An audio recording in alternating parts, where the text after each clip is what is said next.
Welcome back, guys. We're going to talk a little bit more about Helium 10. Now, here in week 4, it's all about how to find products to sell on Amazon. And if you guys remember, way back in week 1, we gave you a little sneak peek at how easy it is to use Helium 10 in order to help you find products.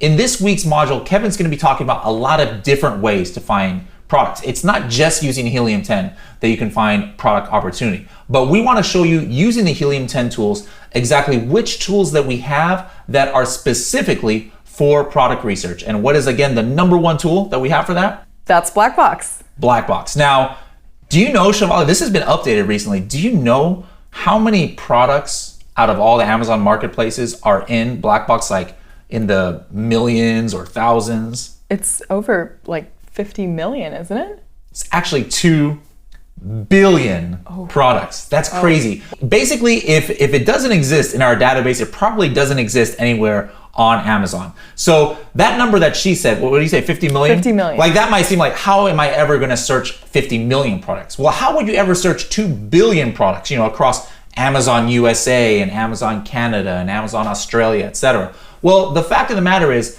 you could spend a lifetime just on Amazon websites trying to search these products. So what we've done is we've compiled all of these products into our database and giving you filters so that you can put in here what might indicate opportunity to you. So here in products, like when you're searching for product opportunity in Black Box, what are some of the filters that you like to use here?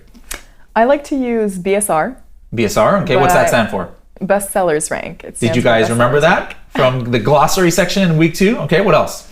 I also use sometimes the number of sellers and weight, because that can have a really big number of impact. sellers? Number of sellers, because sometimes if you're looking at a product that is wholesale based, you'll have a lot more sellers than you would have private label selling the same exact product. So number of sellers can be beneficial to sort of hone down or narrow that down. Yeah, so a lot of times you see a product on Amazon that has 10 and 20 sellers. It's probably like a wholesale product or a brand name, and that's not really what we're looking for when we're looking for a private label product. In this week, we're gonna go into a deep dive into exactly how to use this tab here, the products tab, in order to find product opportunity. But let's just keep talking about the different tools we have here. Keywords is the one that we actually showed you back in week 1. And what's the difference of Black Box for products and Black Box for keywords? Black Box for keywords can give you a lot more insight into niches. So if you are looking at keywords, you would have you can see here from the advanced filters, it's a little bit different. I personally love this one the most for product research. Me too. I love being able to see the high demand, but just enough competition, because I believe the competitor reviews and the competitor revenue, right? That's very special to Helium 10, isn't it? Yeah, we're the only ones who have this kind of filter where you can actually take a look at what's going on in the top 10, not just overall in the keyword results, but what's happening in the top 10. Because on Amazon, usually you're competing with the people who are on the top half of page 1. And so like Shivali, I love using the Black Box for keywords, because instead of just finding one product, I like to find these niches that I can compete in where there's indications that there might be opportunity. How do you know what these indications are? We'll get into that in that module later on here in week 4. We have other tools, 3 other tools here in our product research section here in Black Box. Competitors helps you find, if you have one product, who are the main competitors? Who's competing for the same real estate on Amazon? Niche, this is actually has been here for a while, but we actually changed this recently. This is almost like doing a keyword search on Amazon, but doing it here in Helium 10 so that you can utilize all of these filters. Product targeting is a great tool to use in researching what products that you should advertise for. Now here under product research, we've got Trendster. Now here in Trendster, it's not just giving you Amazon or Helium 10 data, but what other resource are we going to here? It also gives you Google data. Yes, correct? Google Trends. All right, so like maybe let me go ahead and pick an ASIN. Okay, so what I'm going to do here is I'm just going to take an ASIN. I hope you guys remember what vocabulary that vocabulary word. ASIN is the product identifier of all products on Amazon. I'm going to take this ASIN here and I'm going to put it into Trendster. And then, so what's like maybe like a spooky keyword that you think would define this niche? Let's say Gothic decor. All right, Gothic decor.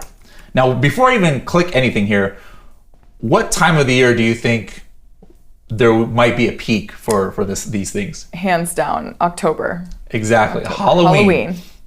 All right, so when I start Trendster, this first shows me the BSR history, and I'm gonna just go back 1 year.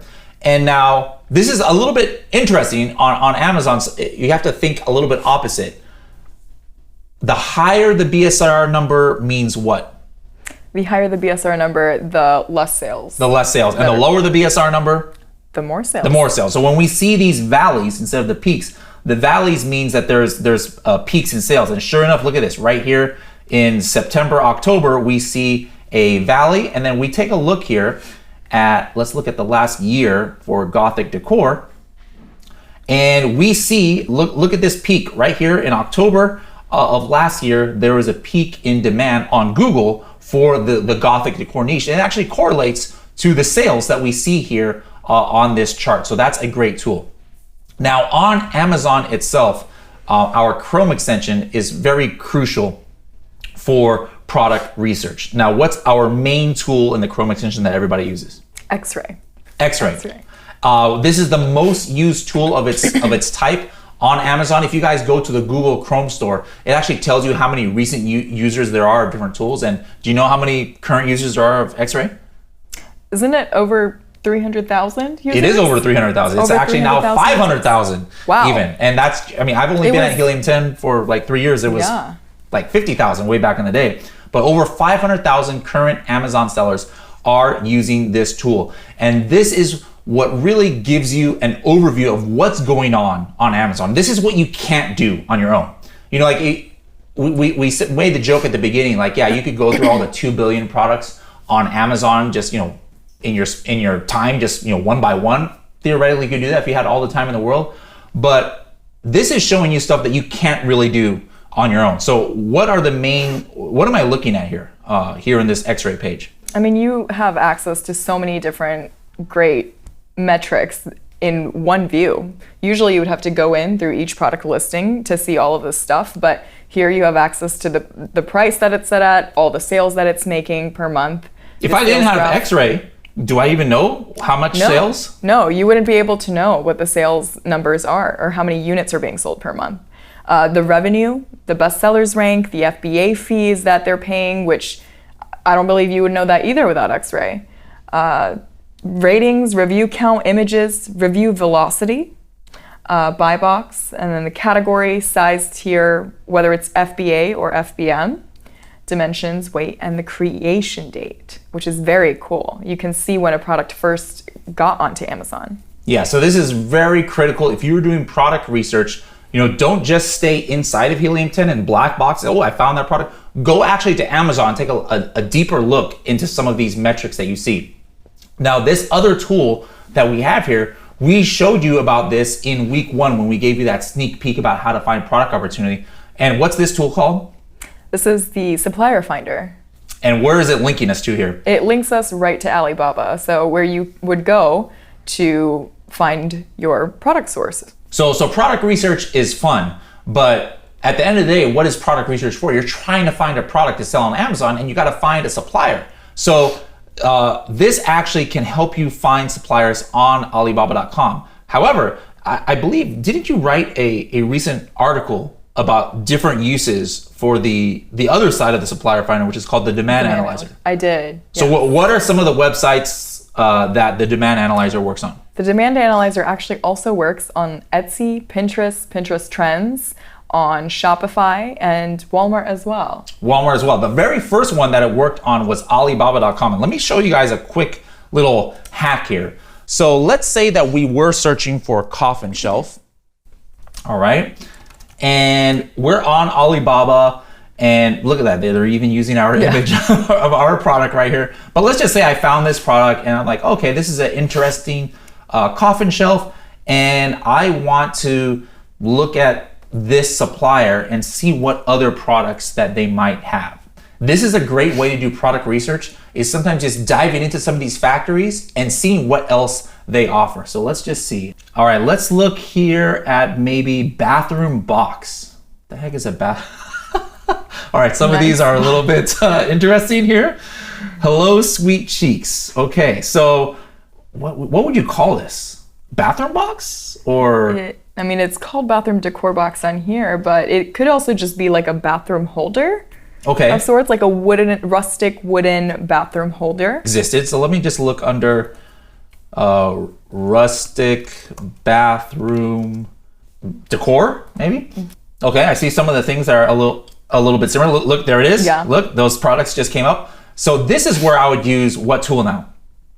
The demand analyzer. The demand analyzer. So if I'm on Alibaba doing this kind of product research, I can actually hit the Chrome extension and say analyze product on demand. And what I'm looking for here is the product demand on Amazon, not on Alibaba.com, but I found something on Alibaba. I'm wondering, is there demand on Amazon for it? So rustic bathroom decor. It's giving me some other suggested keywords right underneath. I'm gonna stick with this one, rustic bathroom decor. And let's see, are people search? Whoa! Look at that. How many people are searching on Amazon for this keyword? 24,306 search volume. That's crazy. Some of the top products are doing a total revenue monthly of over $1 million. Here are some of the top products, and looky what we have here. This nice butt bathroom decor box.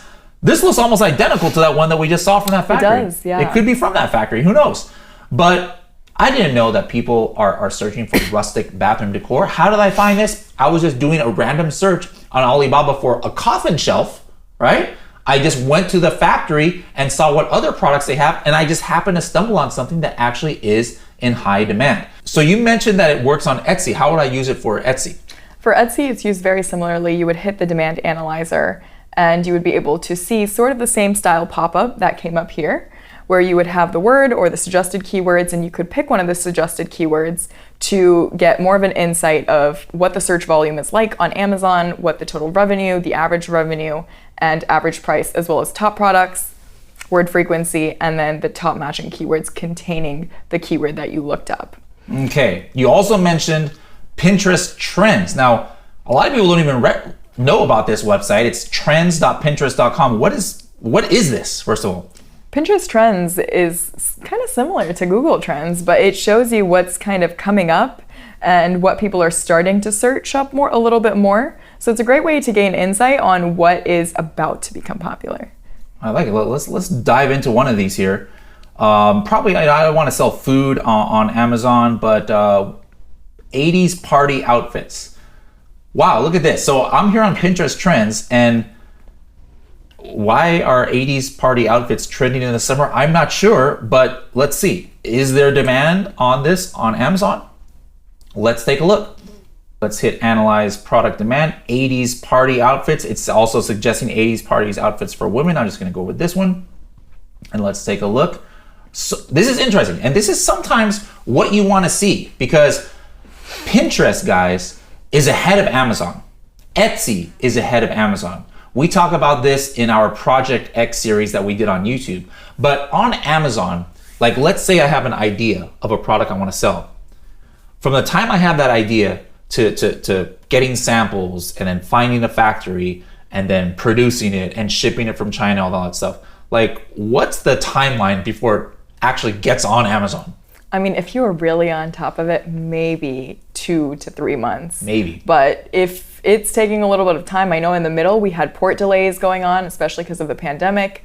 So you just never know. It could end up taking 6 months. Yeah. So you have to prepare yourself for that. But also, since Etsy and Pinterest Trends and all of these great websites that we can use for product research are ahead of Amazon, we have a little bit of go time to get all those things moving. Yeah. So Etsy, though, the difference of Etsy is most sellers on Etsy, like, are they sourcing their products from China, or what are they doing? So most of the people that sell on Etsy hand make their products. They're made in their own garage. Yeah, so like I have an idea and I'm an Etsy seller.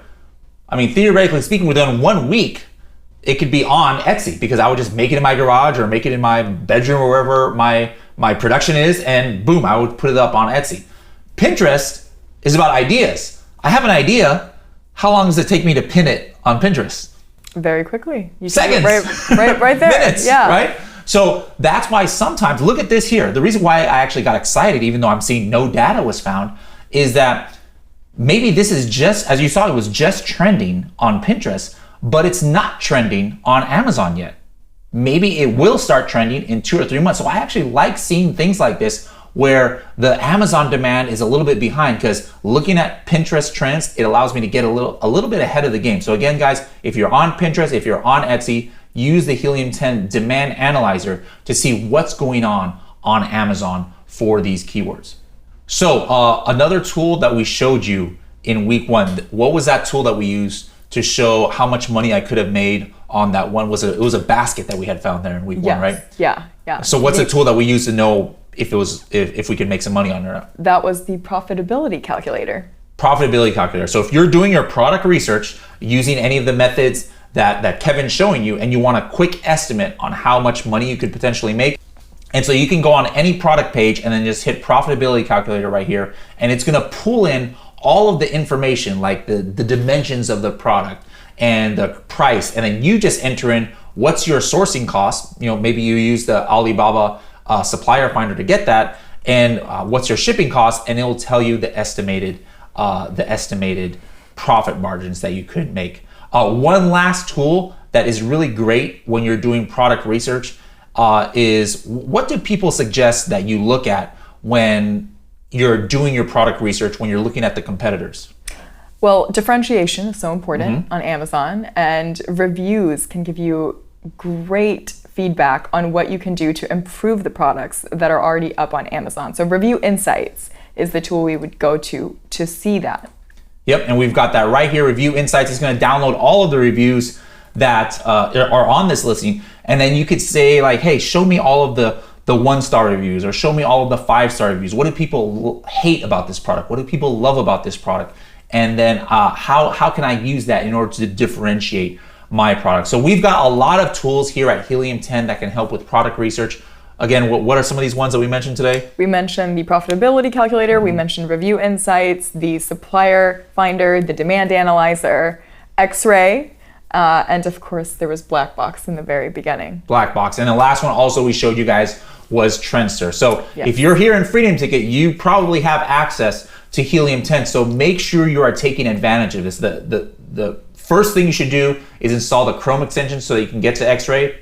And you can do that at helium10.com/extension. So guys, you're in for some great episodes that Kevin is going to show you about how to find product opportunity. He's got a great spreadsheet that he's going to show you, but let Helium 10 as well help you find those products along your way. We'll see you guys in the next module.